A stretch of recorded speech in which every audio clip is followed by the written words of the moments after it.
আকাশবাণী গুৱাহাটী কথা শিল্প এই অনুষ্ঠানত প্ৰচাৰ কৰি থকা হৈছে ডক্টৰ ৰুবুল মাউতৰ মোৰো এটা সপোন আছে গ্ৰন্থখনিৰ ধাৰাবাহিক পাঠ ঝুনা কংকন ভূঞাৰ প্ৰযোজনা ইন্দ্ৰজিৎ দাসৰ আজি এয়া একাদশ খণ্ড মোৰো এটা সপোন আছে।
সন্ধিয়া লাগি আৰু গৰমৰ দিন পথাৰৰ বোকাপানীৰ চেকা লাগি মামৰ বৰণ লোৱা ধুতি এখন আঁঠুৰ ওপৰলৈকে পিন্ধি উদংগাৰে দেউতাই চোতালৰ আগেদি গৰু খেদি নিছে গোহালিত বান্ধিবলৈ। মায়ে পিৰালিত বহি গধূলিৰ সাজলৈ বুলি শাক কাটিছে। মই চোতালতে বহি আছিলোঁ ককাইদেৱে নতুনকৈ আনি দিয়া প্লাষ্টিকৰ চকী এখনত। মায়ে শাক কাটি থকাৰ পৰাই মোক উদ্দেশ্যি ক'লে, মাষ্টাৰ্ছ ডিগ্ৰী পঢ়িম বুলি যে উৎপাত লগাই আছ, কাৰ মূৰটো বেছি পঢ়িবি? মোৰ মূৰটোকে বেচিম। কথা চম্ভালি কবি। সঁচাকৈ মোৰ মূৰটো বেচিম। মোৰ গাটো, মোৰ তেজ সোপা। মায়ে মূৰ তুলি মোৰ ফালে তেলেকাকৈ চালে এবাৰ, একো নকলে। অলপ পাছত মই আকৌ কলো, কিয় আমাৰ ককাই ভাইকেইটাৰ মাজত মাটি ভাগ কৰিলে মোৰ নামত পোৱা মাটিৰ ভাগটো বেছি দিব লাগে বুলি কোৱা নাছিলো মই? মায়ে এবাৰ একো নকলে। এবাৰ মা উঠি গৈ ভিতৰৰ পৰা খেৰৰ সোপা এটা আনি ঢেকীয়া ঠাৰি কঁঠালগুটিৰ বাকলিবোৰ সাৰি ঠাইডোখৰ চিকুণ কৰিবলৈ ধৰিলে। এনে কৰোঁতে মুখেৰে বকি থাকিল, আজি ৰিজাল্ট দিয়া 2 দিন হ'ল। 2 দিনৰ পৰাই যাকে লগ পাইছে তাকে কৈ আছে বোলে সি মাষ্টাৰ্ছ ডিগ্ৰী পঢ়িব। কাৰ মূৰটো বেছি পঢ়িব? তাৰপাছত আকৌ ক'লে, মাক বাপেকহালক এবাৰ সুধি চাইছেনে সি? ইমান যদি পঢ়িবৰ মন তেতিয়াহ'লে দে, মাৰ বাপেৰকে বন্ধকত দি তই পঢ়গৈ। মেট্ৰিক পাছ কৰাৰ পৰা এতিয়ালৈকে তাৰ নামতে পুৰা 5 বিঘা মাটি বন্ধকত গ'ল। তাৰ পাছত আকৌ আইতাকৰ শ্ৰাদ্ধ পাতিবলৈ 1.5 বিঘা। ঘৰখনত মাটি আছে কেইবিঘা? এনেকৈ থাকিলেচোন 2 দিনমানৰ পাছত ঘৰৰ ভেটিটোও বন্ধকত যাব। ইফালে আকৌ পঢ়িবলৈ ওলাইছে ক'ত? ডিব্ৰুগড়ত পঢ়িলে নহয়। মা গুজৰি গুমৰি ঘৰৰ ভিতৰলৈ যাবলৈ ওলাল। যোৱাৰ সময়ত ভুৰভুৰাই কৈ গ'ল, যি কৰ কৰ, খালি বাপেৰৰ সম্পত্তি বেচাৰ কথা সপোনতো নাভাবিবি। আৰু মনত ৰাখিবি, ঘৰখনত কেৱল তয়ে মানুহ নহয়, তোৰ বাহিৰেও আৰু 6টি জীৱ এইখন ঘৰতে বাস কৰে। সিহঁতৰ কথাও এবাৰ ভাবিবি। ৰিজাল্ট দিয়াৰ 2 দিন পাৰ হৈ গ'ল। মোৰ মাষ্টাৰ্ছ ডিগ্ৰী কৰাৰ ইচ্ছাটো ক্ৰমান্বয়ে অনিশ্চয়তাৰ দিশে আগবাঢ়ি গ'ল। 2 বছৰকৈ পঢ়িব লাগিব। 1-2 হাজাৰৰ কথা নহয়। কিদৰে যোগাৰ কৰিম ইমান টকা? পৰীক্ষাত যদি কোনোমতে পাছ কৰিলোহেঁতেন তেন্তে মাষ্টাৰ্ছ ডিগ্ৰী কৰাৰ সপোনো নেদেখিলোহেঁতেন। ক'ৰবাত চাকৰি এটাকে বিচাৰিলোহেঁতেন। কিন্তু ৰিজাল্ট ইমান ভাল হোৱাৰ পাছত মোক সকলোৱে পঢ়িবলৈ কৈছে। এতিয়া পঢ়োঁ কেনেকৈ? মোৰ এনে লাগিল ডিগ্ৰীৰ ৰিজাল্টে যেন মোৰ জীৱনলৈ বিষময় অশান্তিহে আনি দিলে। মনত আশা সপোন জাগি উঠিছিল। এতিয়া সেই সপোন ভাগি চুৰমাৰ হোৱাৰ উপক্ৰম হৈছে। ঘৰত মা দেউতাক বেজাৰ নিদিয়াকৈ কেনেকৈ নিজৰ ওপৰত নিজে থিয় দি মই পঢ়িব পাৰোঁ তাৰ বিভিন্ন উপায় বিচাৰি হাবাথুৰি খালোঁ। মোৰ ভাগত পৰিবলগীয়া পৈতৃক মাটিখিনি বিক্ৰী কৰাটো সম্ভৱেই নহয়। নিজে কিবা এটা কৰি পঢ়িবলৈও এইখন অসমত সংস্থাপন ক'ত? শুনিছিলোঁ বিদেশত হেনো ল'ৰা ছোৱালীয়ে নিজে কাম কৰি পঢ়ে। কিন্তু আমাৰ অসম মুলুকত কামেই বা কি কৰিম, পঢ়িম কি? গুৱাহাটীৰ ফালে আমাৰ সম্বন্ধৰ কোনোবা নিচাদেউ এজন আছে বুলি শুনিছিলোঁ। তেওঁৰ ওচৰলৈকে সহায় বিচাৰি যাওঁ নেকি? গ'লে সহায় কৰিব পাৰিবনে? শুনিছিলোঁ তেওঁ হেনো বৰ ডাঙৰ চাকৰি এটা কৰে। বা ল'ৰা ছোৱালীক টিউচন কৰাই পঢ়িব পাৰিমনে? টিউচন ক'ত পাম? কিমান পইচা উপাৰ্জন কৰিম? তাৰে 2 বছৰ মাষ্টাৰ্ছ ডিগ্ৰী কৰিব পাৰিমনে? যি হয় হ'ব আৰু, ভাগ্যত থাকিলে পঢ়িম, নাথাকিলে নাই। মাহঁতকো দুখ দিব নোৱাৰি। ইমান দিনে যে মোৰ বোজা কঢ়িয়ালে, সেয়াই যথেষ্ট। পৰিত্ৰাণৰ উপায় ভাবি নাপাই ঘৰত সোমাই থাকোঁতেই এদিন মই পঢ়ি যোৱা আৰু তাৰ পাছত কিছুদিনৰ বাবে শিক্ষকতা কৰা হাইস্কুলখনলৈ নিমন্ত্ৰণ জনালে সম্বৰ্ধনাৰ বাবে। ইতিমধ্যে মই ডিব্ৰুগড় বিশ্ববিদ্যালয়ৰ ভিতৰতে ৰসায়ন বিজ্ঞান বিভাগত 1ম শ্ৰেণীৰ 2য় স্থান পোৱা খবৰটো আমাৰ অঞ্চলত ৰৈ বৈ গৈছিল। স্কুলৰ ছাত্ৰ একতা সভাই চিঠি এখনৰ যোগেদি নিমন্ত্ৰণ জনাইছিল। আপোনাৰ সাফল্যত আমি অতিশয় আনন্দিত। আমাক অকণমান উৎসাহ উদ্দীপনা দি যাবহি। মোৰ জীৱনত সেয়া আছিল 2য়টো সম্বৰ্ধনা। ইয়াৰ আগতে মেট্ৰিকৰ ৰিজাল্ট দিয়াৰ পাছত মোক এবাৰ সম্বৰ্ধনা জনোৱা হৈছিল। সম্বৰ্ধনা অনুষ্ঠানত মোক এখন মানপত্ৰ দিয়া হ'ল। তাৰ উপৰি স্কুলৰ ছাত্ৰ ছাত্ৰীৰ পৰা চান্দা তুলি প্ৰায় 1000 মান টকা এনভেলপ এটাৰ ভিতৰত ভৰাই মোৰ হাতত তুলি দিলে। আশীষ দিলে, আপুনি আগুৱাই যাওক। টকা থকা এনভেলপটো আনি ঘৰত মাক দিলোহি। মায়ে সুধিলে, কি এইটো? পইচা। কিমান? 1000 মান। কোনে দিলে? স্কুলৰ ছাত্ৰ ছাত্ৰীৰ পৰা সংগ্ৰহ কৰি দিছে। কিয়? মোক মাষ্টাৰ্ছ ডিগ্ৰী পঢ়িবলৈ। মায়ে এনভেলপটো হাতত তুলি লৈ ক'লে, 1000 টকাৰে তই মাষ্টাৰ্ছ ডিগ্ৰী পঢ়ি শেষ কৰিব পাৰিবিনে? ইয়াৰ 2 দিনমান পাছত আকৌ আন এটা সম্বৰ্ধনা অনুষ্ঠানলৈ নিমন্ত্ৰণ আহিল। এবাৰ খোদ নিজৰ গাঁৱৰ যুৱক সংঘৰ পৰা। অনুৰূপ ধৰণে মানপত্ৰ এখন আৰু 1000 মান টকাৰে সম্বৰ্ধনা জনোৱা হ'ল। গাঁৱৰ মানুহে ক'লে, দৰকাৰ হ'লে ক'বা আৰু 2 টকা পইচা দি সহায় কৰিব পাৰিম। একেদৰে টকাৰ এনভেলপটো মাৰ হাতত তুলি দিলোহি। মায়ে ক'লে, মানুহবোৰে কি বুলি ভাবিছে? 2000 টকাৰে ল'ৰাটোক মাষ্টাৰ্ছ ডিগ্ৰী পঢ়িবলৈ যাবলৈ উৎসাহ দিছে। সিহঁতে জীৱনত পুতেক জীয়েকক পঢ়াই পালেহে জানিব ল'ৰা এটাক কলেজ ইউনিভাৰ্চিটিত পঢ়ালে কিমান টকা লাগিব। মোৰ আশা আকাংক্ষাৰ সকলো বাট বন্ধ হৈ আহিল। সংকুচিত হৈ আহিল পৰিধি ভঙাৰ সপোনটো। মই ভাবিবলৈ ধৰিলোঁ, খেতিৰ দিনকেইটা শেষ হওক, ক'ৰবাত চাকৰি বিচাৰি যাব লাগিব। পঢ়া চাগে আৰু নহয়। এনেতে এদিন সন্ধিয়া পৰত ঘৰ সোমাওঁতে ঘৰত মাৰ বাহিৰে আন মানুহক নেদেখি সুধিলোঁ, মা, মানুহবোৰ ক'লৈ গ'ল? বাপেৰে পইচা বিচাৰি গৈছে। পইচা? কাক লাগে পইচা? মায়ে পোনপটীয়াকৈ একো উত্তৰ নিদিলে, মাত্ৰ ক'লে, তোৰ কাপোৰ কানি ধুই থৈছোঁ। কাইলৈ দুলীয়াজানৰ পৰা আহিবিগৈ। তাতে গুৱাহাটীত থকা নিচাদেউৰ ফোন নম্বৰ পাবি। ফোন কৰি কবি যে তই গুৱাহাটী বিশ্ববিদ্যালয়ত পঢ়িব বিচাৰ। ফৰ্ম দিছেনে নাই খবৰ কৰিবি। তাৰ পাছত অলপ ৰৈ আকৌ ক'লে, আৰু শুন, পইচাৰ কথা চিন্তা নকৰিবি। বাপেৰে ঘৰৰ আগফালৰ আটাইখিনি মাটি অলপ বেছি দামত বন্ধকত দিয়াৰ কথা পাতিবলৈ গৈছে। থানেশ্বৰ বৰ্তাহঁতেও যিমান পাৰে সহায় কৰিব বুলি আশ্বাস দি থৈ গৈছে। লেৰেলি পৰিবলৈ ধৰা সপোনৰ ফুলপাহ যেন আকৌ জীপাল হৈ ফুলিবলৈ ধৰিলে।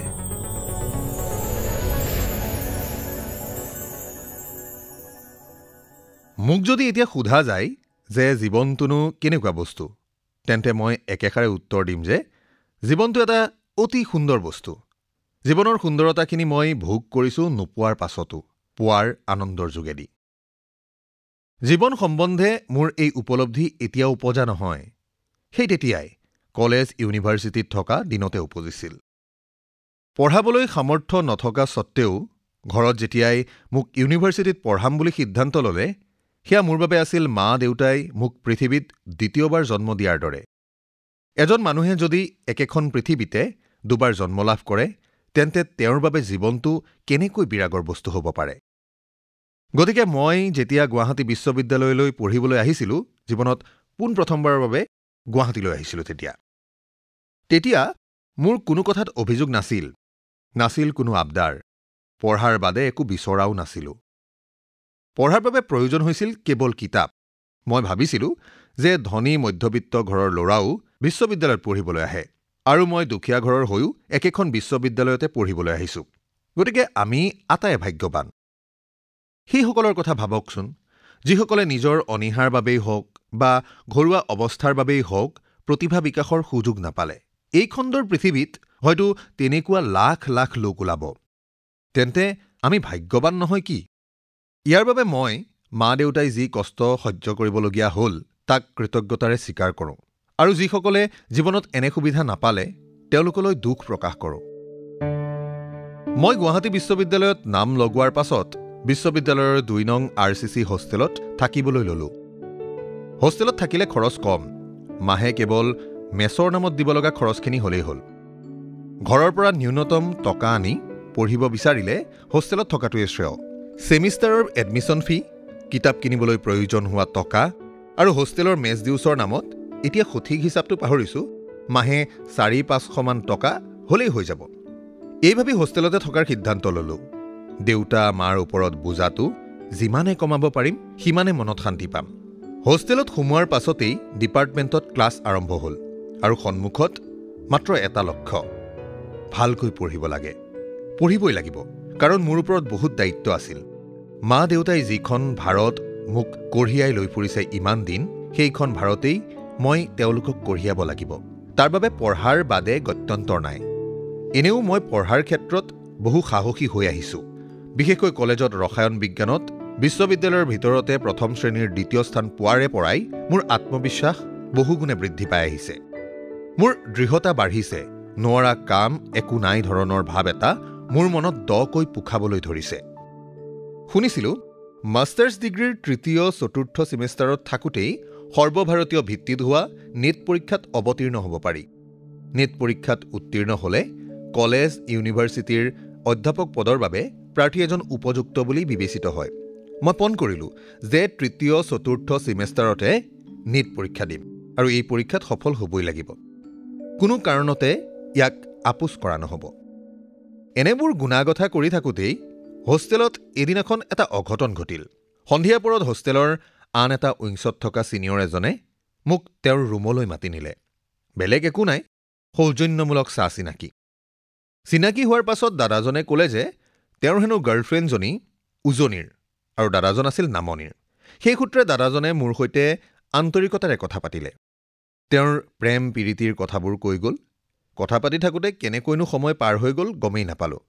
দাদাই মোক খোলখালি পাতিলে। হঠাৎ দুৱাৰত টোকৰ পৰিল। দাদাজনে গৈ দুৱাৰখন খুলি দিলে। আগন্তুকে সুধিলে, ইয়াত ৰুবুল আছে নেকি? আছে, কিয়? তাক বাহিৰলৈ উলিয়াই আনচোন। দাদাজনে মোক বাহিৰলৈ যাবলৈ নিৰ্দেশ দিলে। ৰুমৰ পৰা ওলাই আহোঁতে দেখিলোঁ মোৰ ৰুমমেটজন আৰু 2জন ল'ৰাৰ সৈতে ৰুমৰ বাহিৰত ৰৈ আছে। মোৰ ৰুমমেট মোতকৈ এবছৰৰ ওপৰৰ। ৰুমমেটে মোক নিৰ্দেশ দিলে, তুমি ৰুমলৈ যোৱাগৈ আৰু দুৱাৰ মাৰি সোমাই থাকিবা। মই আহিলে মাত দিম, তেতিয়াহে দুৱাৰ খুলিবা, নহ'লে নুখুলিবা। মই নিৰ্দেশ পালন কৰি তৎক্ষণাত ৰুমৰ ফালে ঢাপলি মেলিলোঁ। সেইদিনা মই দাদাজনৰ ৰুম এৰি থৈ নিজৰ ৰুমলৈ অহাৰ পাছত তেওঁলোকৰ মাজত কি হৈছিল নাজানো, কিন্তু পাছদিনা শুনিছিলোঁ যে মোৰ ৰুমমেটহঁতে হেনো ৰেগিং কৰাৰ অপৰাধত দাদাজনৰ লগত বৰকৈ কাজিয়াত লিপ্ত হৈছিল। হোষ্টেলৰ ভিতৰত যে পঢ়াৰ পৰিৱেশ নাই, সেই কথা লাহে লাহে বুজি উঠিলোঁ। আৱাসীসকলৰ মাজত কাজিয়া পেচাল সঘনাই হৈ থাকে। গধূলি হ'লেই চিঞৰ বাখৰ। ইটো ৰুমৰ আৱাসীয়ে সিটো ৰুমত আড্ডা দিয়াৰ ধৰণ দেখি মই চিন্তিত হৈ উঠিলোঁ। পাৰিমনে ইয়াত পঢ়িব? তুমি ইয়াত পঢ়িব নোৱাৰা। এদিন আন এজন শুভাকাংক্ষী ছিনিয়ৰে ক'লেহি, তুমি পঢ়িব বিচাৰিছা যদি ইয়াৰ পৰা ওলাই যোৱা। ইউনিভাৰ্চিটিৰ আশে-পাশে কম দামত ভাড়াঘৰ পাবা, তালৈকে গুচি যোৱা। আমাৰ ডিপাৰ্টমেণ্টৰে আন এজন ছিনিয়ৰে ক'লেহি, যোৱা যদি ক'বা, মই সহায় কৰি দিম। মই পঢ়িম বুলি আহিছোঁ, সপোনবোৰ বাস্তৱ কৰিবলৈ আহিছোঁ। যিকোনো প্ৰকাৰে পঢ়াৰ ক্ষতি হোৱাটো নিবিচাৰোঁ। মই যদি হোষ্টেলৰ পৰা ওলাই গৈ বাহিৰত ভাড়াঘৰত থাকোঁগৈ, তেন্তে মাহিলী অতিৰিক্ত 500-600 মান খৰচ হ'ব চাগে। হ'লেও হওক, মাহঁতক বুজাব লাগিব। হোষ্টেলত থাকিলে কিদৰে মোৰ ভৱিষ্যতটো নষ্ট হ'ব পাৰে সেই কথা বুজাব লাগিব। বুজালে কিয় নুবুজিব? তাৰ পাছত ছিনিয়ৰ শুভাকাংক্ষী এজনৰ লগত এদিন জালুকবাৰীত ভাড়াঘৰ এটা ঠিক কৰি থৈ আহিলোঁ মনে মনে। হোষ্টেলত গম পালে যাবলৈ নিদিয়ে। গ'লেও হেনো ছিনিয়ৰবিলাকে আকৌ উভতাই লৈ আনে। এদিন ৰুমমেট ঘৰলৈ গৈছিল। সেই সুবিধা লৈ গধূলিতে দুৱাৰ মাৰি ৰুমত সোমালোঁ। কাপোৰ কানি ভালকৈ বেগত ভৰালোঁ। কিতাপবোৰ ভৰাবলৈ ডাঙৰ বেগ নাছিল, সেয়েহে বিচনা চাদৰ এখনেৰে সেইবোৰ মেৰিয়াই বান্ধি ল'লোঁ। তাৰ পাছত 8:30 বজাত হোষ্টেলত ভাত খাই ৰুমত শুই থাকিলোঁহি। ঘড়ীত এলাৰ্ম দি থলোঁ। ৰাতি 3 বজাত সাৰ পালোঁ এলাৰ্ম ঘড়ীৰ মাতত। বিচনাৰ পৰা উঠি খুব সন্তৰ্পণে দুৱাৰখন খুলি কৰিডৰটোত এপাক মাৰিলোঁ। কৰিডৰত খোজ কাঢ়োঁতে যাতে শব্দ নহয় তাৰ প্ৰতি লক্ষ্য ৰাখি মই সুদা ভৰিৰে ওলাই গ'লোঁ। এবাৰ বাথৰুমৰ এলেকাটোৰ পিনেও গ'লোঁ। হোষ্টেলত কোনোবাই উজাগৰে আছে নেকি তাৰ সম্ভেদ ল'লোঁ। নাই, সকলো নিহপালি দি শুই আছে। হোষ্টেলৰ ঘাই দুৱাৰৰ সন্মুখত কুকুৰ দুটামান থাকে, সিহঁতো নাই। ক'ৰবাত চাগৈ সিহঁতো নিহপালি দি শুই আছেগৈ। তাৰ পাছত সকলো পৰীক্ষা নিৰীক্ষা কৰি আকৌ ৰুমলৈ ঘূৰি আহিলোঁ। এখন হাতত কাপোৰৰ বেগটো ল'লোঁ, পিঠিত কিতাপৰ বৃহৎ টোপোলাটো ল'লোঁ। আগতে যিহেতু পিঠিত ধানৰ বস্তা নিয়াৰ অভ্যাস আছেই। দুৱাৰখন খুলি লাহেকৈ হাতত সাৰে ভৰিত সাৰে ওলাই গ'লোঁ। দ্বিতীয় মহলাৰ পৰা প্ৰথম মহলালৈ নামি আহোঁতে সাৱধান হ'লোঁ যাতে চিৰিত বাগৰি নপৰোঁ। হোষ্টেলৰ ঘাই দুৱাৰ পাৰ হৈ যেতিয়া দীঘল পদূলিটোত ভৰি দিলোঁ তেতিয়া মোৰ গা শিয়ৰি উঠিল, কাৰণ 2টা ষ্ট্ৰীট লাইট তীব্ৰভাৱে জ্বলি আছিল তাত। কোনোবাই যদি খিৰিকীৰে মোক দেখা পায়। মই যিমান পাৰি বেগাই ৰাস্তাৰ ফালে আগবাঢ়ি গ'লোঁ। এসময়ত ৰাস্তাত উঠাৰ পিছত যেতিয়া অন্ধকাৰত ডুব গ'লোঁ তেতিয়াহে মোৰ স্বস্তি আহিল। মই অনুভৱ কৰিলোঁ যে মই কঢ়িয়াই অনা বস্তুবোৰৰ ওজন বহুত। মোৰ পিঠিখন কেৰকেৰাই উঠিল। ইমান গধুৰ বস্তুবোৰ বিশ্ববিদ্যালয়ৰ মূল গেটলৈকে কঢ়িওৱাটো সম্ভৱ নহয়। উপায় নাপাই মই কিতাপৰ টোপোলাটো চোঁচৰাই নিবলৈ ধৰিলোঁ। এসময়ত বিশ্ববিদ্যালয়ৰ মূল গেট পালোগৈ। মূল গেটৰ সন্মুখত থকা ষ্ট্ৰীট লাইটৰ ভাস্বৰতাত আকৌ জিলিকিলোঁ। মোৰ শৰীৰেৰে বৈ গৈছিল ঘামৰ স্ৰোত। তেতিয়া পুৱা 3:30 বাজিছিল। নৱেম্বৰ মাহ, কুঁৱলী পৰিছিল। হঠাৎ অটো এখন আহিছিল। মই অটোখন ৰখালোঁ। ড্ৰাইভাৰজনক আকুতি জনালোঁ যাতে মোক জালুকবাৰীৰ দলংখনৰ ওচৰলৈকে লৈ যায়। তেওঁ সন্মত হ'ল। তেওঁ মোক জালুকবাৰীত থকা লজৰ সন্মুখত নমাই থৈ গ'ল। মই কাপোৰৰ বেগটো আৰু কিতাপৰ টোপোলাটো লৈ হানিফ লজ নামৰ প্ৰাইভেট হোষ্টেলৰ ভিতৰলৈ সোমাই গ'লোঁ। হোষ্টেলৰ কৰিডৰ তেতিয়াও আন্ধাৰত ডুব গৈ আছিল। তেনেকুৱা ছয়াময়া আন্ধাৰৰ মাজতে দেখিলোঁ মানুহ এজন মোৰ ফালে আগবাঢ়ি আহিছে। পিন্ধনত কেৱল টাৱেল এখন, উদং শৰীৰ। ময়ো মানুহজনৰ ফালে আগবাঢ়ি গ'লোঁ। মোৰ নাম ৰুবুল মাউত। মই এই হোষ্টেলত থাকিবলৈ আহিছোঁ। মোৰ নাম মনোজ গোহাঁই। ইয়াৰে আৱাসী? হয়। তাৰ পাছত এই সমস্ত বস্তুবোৰ পিঠিত কঢ়িয়াই নিয়াৰ ফলত সৃষ্টি হোৱা কাৰ বিষত 3 দিনলৈকে বিচনাৰ পৰা উঠিবই নোৱাৰিলোঁ।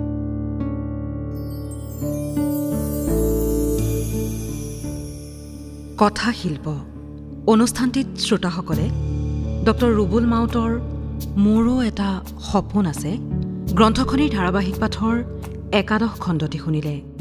পাঠ আৰু ৰুবুল মাউতৰ চৰিত্ৰত ঝুনা কংকন ভূঞা। বিভিন্ন চৰিত্ৰত অভিনয় কৰিলে মা ৰুজি মুদৈ, গাঁৱৰ মানুহ অজয় কুমাৰ বৰা, অচিনাকি ব্যক্তি শশাংকদীপ হালৈ, ছিনিয়ৰ দেৱপ্ৰতিম বৰুৱা আৰু মৃন্ময় বৰ্মন, ৰুমমেট নিৰ্মল উপাধ্যায় আৰু মনোজ গোহাঁইৰ চৰিত্ৰত অৰূপ কুমাৰ শৰ্মা। শীৰ্ষগীতৰ কথা ইউৰেকা কাকতিৰ, সুৰ বৰষা বৰাৰ, কণ্ঠ সুকন্যা কাশ্যপ মহন্তৰ, সংগীত মনদীপ আৰু মনমিত মহন্তৰ, প্ৰযোজনা ইন্দ্ৰজিৎ দাসৰ। মোৰো এটা সপোন আছে গ্ৰন্থখনিৰ ধাৰাবাহিক পাঠৰ পৰৱৰ্তী খণ্ডটি শুনিবলৈ পাব অহা সপ্তাহৰ এই একেটা বাৰৰ এই একেই সময়তে।